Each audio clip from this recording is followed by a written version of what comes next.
Hello everyone. Our next topic is kinds of company.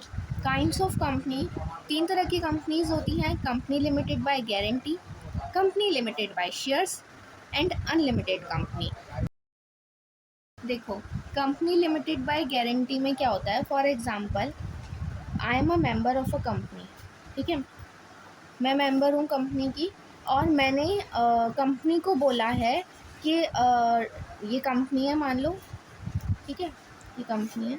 मैंने company को बोला है कि मैं आपकी कंपनी को वाइंडिंग अप के टाइम पर 10,000 रुपीज़ दूंगी। मैंने गारंटी दे दी कि मैं वाइंडिंग अप पर 10,000 दूंगी। अब for example, few years later company का जब वाइंडिंग अप का टाइम आ गया, कंपनी बंद होने जा रही है, कंपनी ने मुझे बोला कि आपने 10,000 की गारंटी दी हुई है, आप हमें 10,000 दे दीजिए क्योंकि हमें अपनी लाइबिलिटीज़ पे करनी है। जो मेंबर कंपनीज़ की बहुत सारी लाइबिलिटी होती हैं वाइंडिंग अप के टाइम पे जिन्हें हम पे करते हैं। तो मैं कंपनी की मेंबर थी और मैं कंपनी को कितने पैसे दूंगी वाइंडिंग अप के टाइम पर? सिर्फ 10,000। उसके अलावा मुझे कंपनी को कोई पैसा नहीं देना। तो इस तरह की कंपनीज भी होती हैं जिसमें मेंबर्स क्या करते हैं, गारंटी देते हैं का एक शेयर मैंने खरीदा हुआ है कि टाइम जो कि इतना पैसा कंपनी को देंगे, ₹10। नेक्स्ट जो है कंपनी लिमिटेड बाय शेयर जो मैंने खरीदा हुआ है। अब मैं कंपनी को कितने पैसे देने के लिए लाइबल हूँ? सिर्फ ₹10। फॉर एग्ज़ाम्पल, मैंने ₹5 इसमें से पे कर दिए हैं कंपनी को और अभी मैंने 5 नहीं पे किए। ये मैंने पे कर दिए, 5 मैंने पे नहीं किए। तो ये वाले ₹5 कंपनी कभी भी मुझसे मांग सकती है, मैं ये ₹5 देने के लिए लायबल हूँ। लेकिन इसके अलावा चाहे कंपनी को कितना भी लॉस हो जाए, किसी को कितना भी पैसा देना पड़ जाए, मैं इस ₹10 के अलावा कंपनी को एक भी पैसा नहीं दूँगी। तो कंपनी लिमिटेड बाय शेयर्स क्या होते हैं, जिसमें मेंबर्स की जो लाइबिलिटी होती है वो उनकी शेयर्स तक ही लिमिटेड होती है। नेक्स्ट है जो हमारा थर्ड, अनलिमिटेड कंपनी।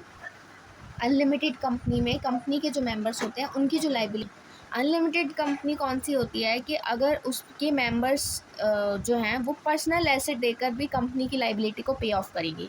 अगर कंपनी की प्रॉपर्टी नहीं एबल हो रही है लाइबिलिटी को पे ऑफ करने में, तो कंपनी क्या कहेगी उसके मेंबर्स को कि अपने पर्सनल एसेट्स लेके आओ, हमें तो लाइबिलिटी पे ऑफ करनी है, जिस जो हमारे आ रहे हैं डेटर्स हैं, हमें उन्हें पैसा देना है। तो इस तरह की जो कंपनीज़ होती हैं वो प्रैक्टिकली इंडिया में नहीं पाई जाती, नॉट एग्जिस्ट। इंडिया में ऐसी कंपनी अभी तक एग्जिस्ट नहीं करती, जबकि कंपनीज़ एक्ट 2013 ने ऐसी वाली कंपनियों को परमिशन दी है कि आप ऐसी कंपनी भी एग्जिस्टेंस में ला सकते हैं, but practically not exist in India. अभी तक ऐसी कंपनीज़ इंडिया में नहीं पाई जाती। आई होप आपको काइंड्स ऑफ कंपनी क्लियर हुआ होगा। Company limited by guarantee, company limited by shares और अनलिमिटेड कंपनी। हम अकाउंटिंग फॉर शेयर कैपिटल पढ़ रहे हैं। कंपनी लिमिटेड बाय शेयर को हमने देखा था प्राइवेट कंपनी और पब्लिक कंपनी, दो पार्ट्स में डिवाइड किया हुआ था। अब हम जानते हैं प्राइवेट कंपनी और पब्लिक कंपनी क्या होते हैं। प्राइवेट कंपनी वो होती है जिसमें मिनिमम मेंबर 2 होते हैं और मैक्सिमम 200। पब्लिक कंपनी में मिनिमम मेंबर 7 चाहिए और मैक्सिमम कितने भी मेंबर्स हो सकते हैं, कोई लिमिट नहीं है।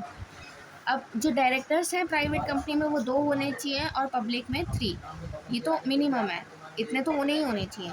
मैक्सिमम दोनों में 15-15 होने चाहिए। 15 से ज़्यादा डायरेक्टर प्राइवेट और पब्लिक कंपनी में नहीं होने चाहिए। पब्लिक डिपॉजिट जो है नॉट एक्सेप्टेड, मीन्स कि पब्लिक को शेयर इशू नहीं कर सकते इसमें, क्योंकि ये प्राइवेट कंपनी है। लेकिन पब्लिक कंपनी में पब्लिक को शेयर इशू कर सकते हैं, एक्सेप्टेड होता है पब्लिक डिपॉजिट। नेम, जो वर्ड प्राइवेट लिमिटेड है as a part of the name इनका यूज़ होता है और इनका सिर्फ लिमिटेड वर्ड यूज़ होता है। जैसे कि मान लो कोई प्राइवेट कंपनी है जिसका नाम है ABC, तो हम उसे क्या बोलेंगे? ABC private limited.